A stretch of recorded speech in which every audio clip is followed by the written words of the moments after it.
3 people were buried under debris in Dehradun's Shahastardhara area as a result of heavy rainfall that led to flooding in the area and caused severe damages to houses and properties across the state, authorities said on Tuesday.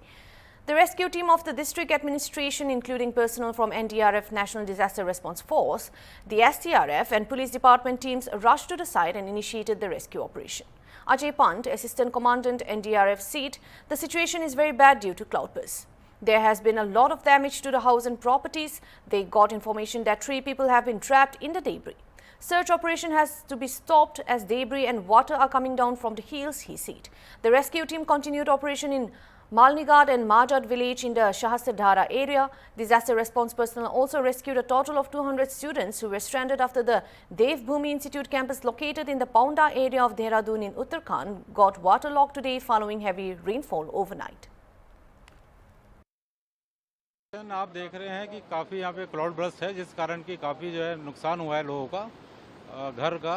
बाकी यहाँ पे जो है सूचना ज़्यादा, सिर्फ 3 लोगों के यहाँ पे दबे होने की सूचना प्राप्त हुई है, बाकी सब और किसी का कोई नुकसान नहीं है।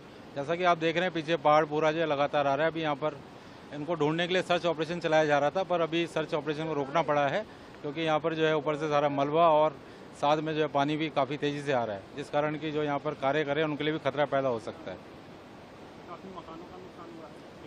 मकान जैसे यहाँ पे बता रहे हैं, यहाँ पर एक पंचायत भवन था और एक घर था। इसके अलावा यहाँ जो नीचे है एक पुल बह गया है और काफ़ी दुकानें भी बहने की यहाँ पे सूचना प्राप्त हुई है। Meanwhile, Uttarakhand Chief Minister Pushkar Singh Dhami conducted an on-site inspection of affected areas, including Shahastardhara, Raipur and other localities in Dehradun that were impacted by the heavy rain. The Chief Minister also inspected Kesarwala, Maldevta area where a 100-meter long road was washed away in Maldevta, Raipur due to the heavy flow of water triggered by heavy rains in the Shahastardhara area of Dehradun district. Addressing reporters, Dhami said there has been a lot of damage to houses and government properties and the government is working to get things back on track. Connectivity has been disrupted several places. The water level of river has increased. Not only that, but all the departments are working on a war footing. He also said that Prime Minister Modi and Union Home Minister Amit Shah assured that all possible help will be provided.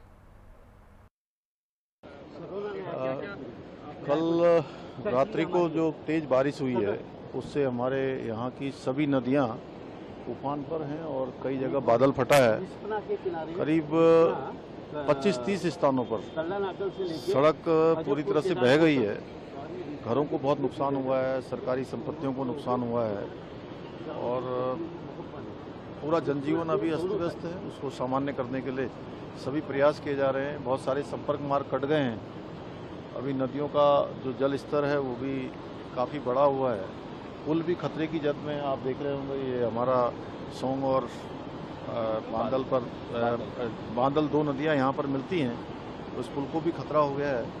उसका जल स्तर कम होगा। हम लोग सभी विभाग हमारे युद्ध स्तर पर काम कर रहे हैं, सभी कोऑर्डिनेशन कर रहे हैं। आज आदरणीय प्रधानमंत्री जी ने भी प्रातःकाल सारी जानकारी ली है, उन्होंने चिंता व्यक्त करी और हर प्रकार से हमको आश्वासन दिया है। अपने गृह मंत्री जी ने कि हर समय राज्य में जो आपदा आई है, आज देहरादून में जो बड़ी जल भराव और बादल फटने से नुकसान हुआ है उसके बारे में आकलन किया है। मैं उनका भी धन्यवाद भी करता हूँ और हमारा प्रयास है कि हम हर प्रकार से जो आपदा पीड़ित हैं, आपदा प्रभावित हैं, उन सभी को हम लोग हर प्रकार से जो है सहायता करके जनजीवन को फिर से पुनः लाने के लिए सभी विभाग हमारे युद्ध स्तर पर काम कर रहे हैं। घरों को बहुत नुकसान हुआ है, सरकारी संपत्तियों को नुकसान हुआ है और पूरा जनजीवन अभी अस्त व्यस्त है। उसको सामान्य करने के लिए सभी प्रयास किए जा रहे हैं। बहुत सारे संपर्क मार्ग कट गए हैं। अभी नदियों का जो जल स्तर है वो भी काफ़ी बढ़ा हुआ है। पुल भी खतरे की जद में, आप देख रहे होंगे ये हमारा सोंग और बांदल पर बांदल 2 नदियाँ यहाँ पर मिलती हैं, उस पुल को भी खतरा हो गया है। उसका जल स्तर कम होगा। हम लोग सभी विभाग हमारे युद्ध स्तर पर काम कर रहे हैं, सभी कोऑर्डिनेशन कर रहे हैं। आज आदरणीय प्रधानमंत्री जी ने भी प्रातःकाल सारी जानकारी ली है, उन्होंने चिंता व्यक्त करी और हर प्रकार से हमको आश्वासन दिया है। अपने गृह मंत्री जी ने कि हर समय राज्य में जो आपदा आई है, आज देहरादून में जो बड़ी जल भराव और बादल फटने से नुकसान हुआ है उसके बारे में आकलन किया है। मैं उनका भी धन्यवाद भी करता हूँ और हमारा प्रयास है कि हम हर प्रकार से जो आपदा पीड़ित हैं, आपदा प्रभावित हैं, उन सभी को हम लोग हर प्रकार से जो है सहायता करके जनजीवन को फिर से पुनः लाने के लिए सभी विभाग हमारे युद्ध स्तर पर काम कर रहे हैं।